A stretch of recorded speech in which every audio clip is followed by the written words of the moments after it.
श्री कृष्ण ने बताया, मांसाहारी लोग पापी होते हैं या पुण्य आत्मा। एक समय की बात है, एक दिन श्री कृष्ण यमुना तट पर बांसुरी बजा रहे थे। उसी समय एक घटना घट गई। एक दौड़ता हुआ हिरन वहां आया और उनके पीछे जाकर छिप गया। हिरन बहुत डरा हुआ था।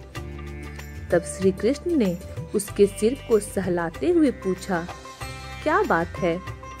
उसी समय एक शिकारी आ गया और कहने लगा, ये मेरा शिकार है, कृपया आप इसे मुझे प्रदान करें।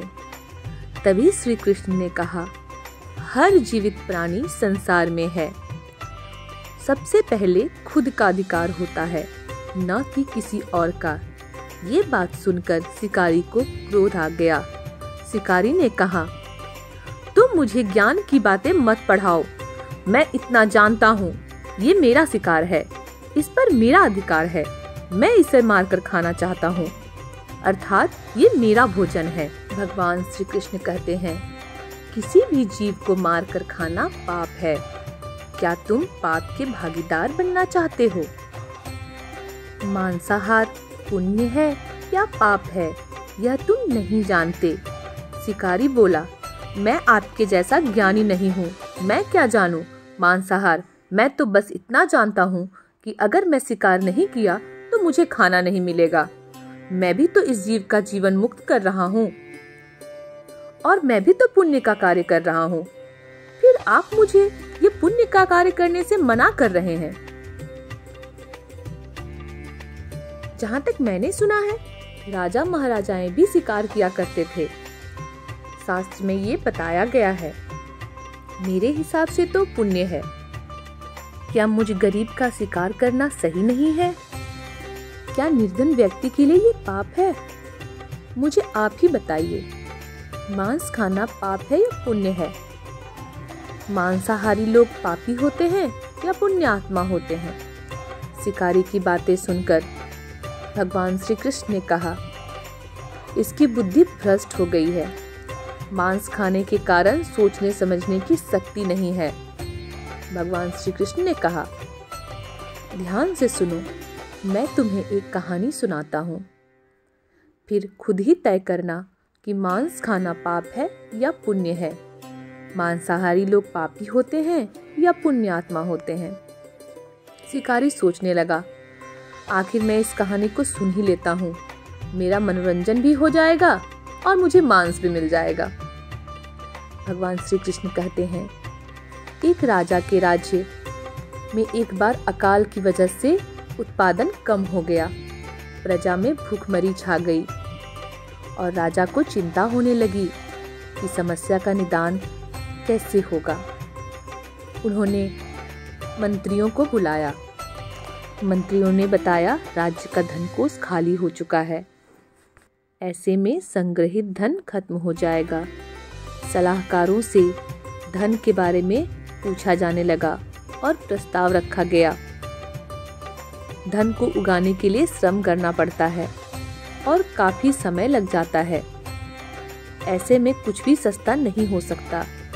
पर आप सभी के विचार से हमें क्या करना चाहिए ताकि कम और सस्ता उपाय मिल जाए, तो जल्दी हमें खाने के लिए कुछ मिल जाए। सबसे सस्ती वस्तु क्या हो सकती है? सभी मंत्री और सलाहकार सोचने लगे। खाद्य पदार्थ उगने में तो काफी समय लग सकता है। तभी एक मंत्री ने खड़े होकर कहा, महाराज, मेरे हिसाब से सबसे सस्ता पदार्थ मांस है। मेरे मुताबिक यह सबसे सस्ता मिलता है और इसमें धन की भी हानि नहीं होती है और बड़े आराम से हमें मांस भी मिल जाएगा। सभी मंत्रियों ने हाँ में हाँ मिला दिया, पर प्रधानमंत्री ने चुप्पी साध रखी थी। राजा ने कहा, प्रधानमंत्री, तुम चुप क्यों हो? तुम भी कहो। प्रधानमंत्री ने कहा कि मैं नहीं मानता कि मांस सबसे सस्ता हो सकता है। मैं अपना विचार कल आपके सामने रखूंगा। आज मुझे क्षमा करें। प्रधानमंत्री कुटिल और बुद्धिमान था, बिल्कुल बिरबल की तरह। शाम को प्रधानमंत्री उस मंत्री के घर पहुंचा जिसने मांस की सलाह दी थी। प्रधानमंत्री को अपने घर आया देखा तो वह सलाहकार मंत्री घबरा गया। सलाहकार डर से कांप गया। प्रधानमंत्री ने कहा, महाराज बीमार हो गए हैं, उनकी हालत बहुत ही खराब हो गई है। राजवैद्य ने कहा है, उनकी प्राण को बचा पाना मुश्किल है।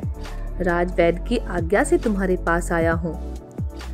सलाहकार मंत्री कहते हैं, राजवैद्य ने क्या संदेश भेजा है मंत्री जी? प्रधानमंत्री ने कहा, महाराज की जान को खतरा है। अर्थात क्या समस्या होगी? प्रधानमंत्री ने कहा, किसी प्रिय आदमी के 1 तोला मांस चाहिए, तभी महाराज बच पाएंगे, खासकर तुम्हारे। इसके लिए आपको मुंह मांगी रकम मिल जाएगी। चाहो तो आप प्रधानमंत्री के पद भी ले सकते हो, या फिर मैं आपको 2 लाख स्वर्ण मुद्राएं भी दे सकता हूँ। इसके अलावा एक बड़ी जागीर भी आपके नाम कर दी जाएगी। सलाहकार मंत्री पैर पकड़कर गिड़गिड़ाते हुए बोला, यह बात किसी और को पता ना चले। आखिर मैं ही नहीं रहूंगा तो पद और स्वर्ण मुद्राएं किस काम की? अर्थात मुझे क्षमा करें, पर मैं मांस नहीं दे सकता। प्रधानमंत्री से याचना करने लगा, चाहे तो मेरा सब कुछ ले लें, आप 2 की जगह पर 4 लाख स्वर्ण मुद्राएं मेरे से ले लें, लेकिन मुझे जाने दें। प्रधानमंत्री वहां से 4 लाख स्वर्ण मुद्राएं लेकर चला गया। राजा के सभी सलाहकार ने अपने बचाव के लिए प्रधानमंत्री को 1 लाख, किसी ने 3 लाख स्वर्ण मुद्राएं दिए। इस प्रकार प्रधानमंत्री ने इतना धन एक ही रात में जुगाड़ कर लिया, वो भी 1 करोड़ स्वर्ण मुद्राएं। सुबह होने से पहले वह महल पहुंच गया और अगली सुबह राजसभा में सभी पहुंच गए। कोई भी किसी को रात की बात नहीं बता रहा था। थोड़ी देर बाद राजसभा में अपने चिर परिचित अंदाज में राजा आया और कहीं से भी वह अस्वस्थ नहीं लग रहा था। राजा को तो कुछ हुआ ही नहीं जैसे लग रहा था।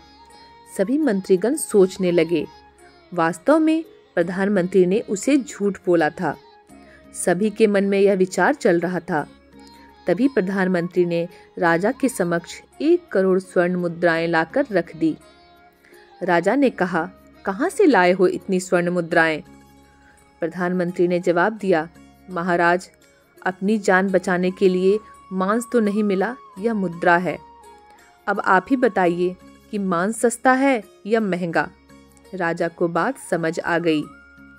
उन्होंने प्रजा को अतिरिक्त परिश्रम करने का निवेदन किया और राजकीय अनाज भंडार में से निकालकर स्वर्ण मुद्राएं किसी कार्य के लिए और श्रमिकों के कल्याण के लिए दी गई। कृषि की गई, फल सब्जियां, खेतों में हरियाली, मौसम अनुकूल हो गया। राज्य के खाद्य संकट का निदान हुआ। भगवान की वाणी सुनकर शिकारी परिपूर्ण हो गया और शिकारी ने भगवान के आगे हाथ जोड़ लिया और कसम खाई, कभी शिकार नहीं करेगा।